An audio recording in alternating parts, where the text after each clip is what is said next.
কৃষিভিত্তিক short video channel farming method in ওয়ার্ল্ডের নতুন একটি ভিডিওতে সবাইকে স্বাগত। তো আজকে আলোচনা করব গাছের ডাইব্যাক রোগ কীভাবে দূর করবেন। ইদানিং ছাদ বাগানে লক্ষ্য করলাম যে আমার গাছগুলো শুকিয়ে যাচ্ছে। মূলত এটি ছত্রাক দ্বারা আক্রান্ত হয়।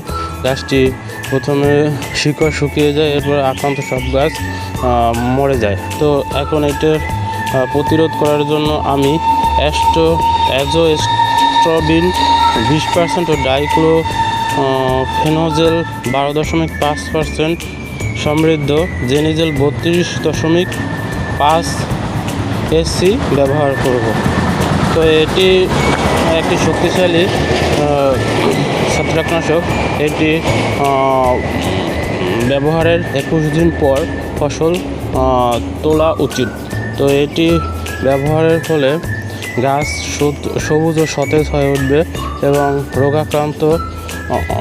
রোগাক্রান্ত দূর হবে। তো এটি আমি পানিতে এটি ব্যবহারের নিয়মাবলী হলো 750 মিলি ব্যবহার করতে হবে প্রতি হেক্টরে। তো আমি আমার গাছ অল্প, তাই অল্প পরিমাণ পানিতে গুলে এগুলো আমি টবের মাটিতে দিয়ে দিলাম।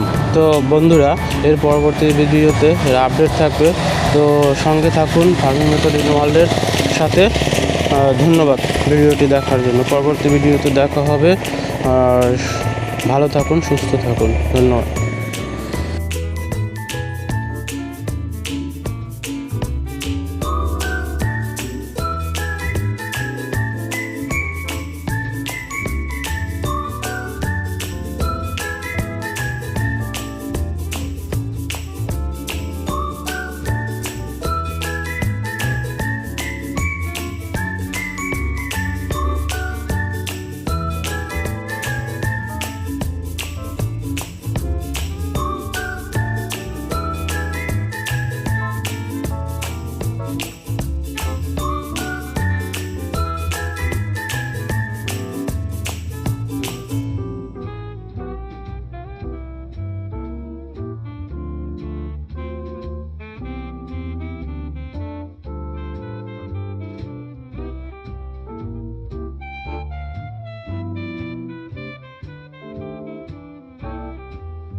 কৃষিভিত্তিক short video channel farming method in ওয়ার্ল্ডের নতুন একটি ভিডিওতে সবাইকে স্বাগত।